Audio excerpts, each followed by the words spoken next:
Merci. Amélia Lacrafi.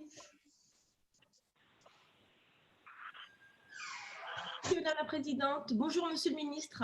Alors Monsieur le Ministre, vous avez devant vous des amis du Liban, des vrais amis sincères. Je suis très heureuse que ce moment d'échange puisse avoir lieu avec vous dans le cadre de cette commission. Le Liban est un pays cher, très cher à la France, qui est et restera à ses côtés. Et encore plus en ce moment, notre président Emmanuel Macron et notre ministre de l'Europe et des Affaires étrangères, Jean-Yves Le Drian, ne ménagent pas leurs efforts pour renforcer cette relation. Je ne doute pas que le Liban accorde une relation particulière à la communauté de Français qui l'héberge, la plus importante communauté française de ma circonscription en tant que députée. Je souhaite donc vous interroger sur la situation économique préoccupante, comme nous l'avons tous dit et vous-même aussi, dans laquelle se trouve votre pays et sur l'impact de la crise du système bancaire qui en résulte pour les Libanais en général et pour les Français résidant au Liban en particulier. La situation économique et financière que traverse le Liban depuis cet automne a encore été aggravée par la crise sanitaire que nous avons tous vécue au niveau mondial. La dette est passée, comme vous l'avez dit, à plus de 170% du PIB. Le cours de la livre libanaise ne cesse de s'effondrer, le chômage est en très forte hausse, comme vous l'avez dit aussi. Et les négociations avec les institutions financières internationales ne semblent pas aboutir. Les retraits d'argent, tout comme les paiements par carte, sont plafonnés et les transferts d'argent demeurent pour le moins difficiles. Les Français du Liban se trouvent donc dans une situation compliquée, tout comme bien entendu les Libanais eux-mêmes. La vie quotidienne ressemble à un cauchemar et la relation entre les usagers et les banques ne s'arrange guère.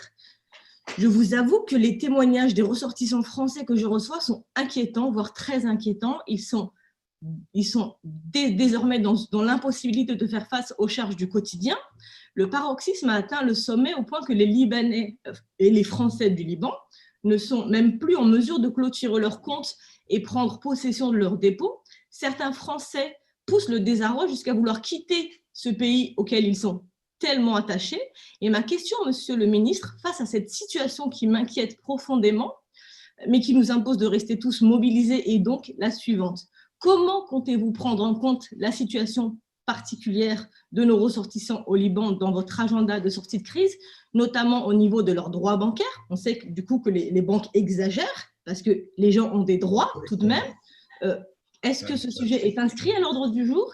Je vous demande du concret, en fait, un engagement, une promesse, des actions. Je vous remercie beaucoup, Monsieur le Ministre. Merci. Est-ce que je peux commencer à répondre, Madame la Présidente? Le problème, c'est que j'ai encore une douzaine d'interventions. Donc, si vous voulez, vous pouvez répondre, mais à ce moment-là, dans un temps contraint, pour que les collègues derrière puissent vraiment tous poser leurs questions. Très bien. Ça vous va comme ça, Monsieur le Ministre? C'est plus pratique, il me semble, oui. Alors, allons-y. Voilà. Merci bien.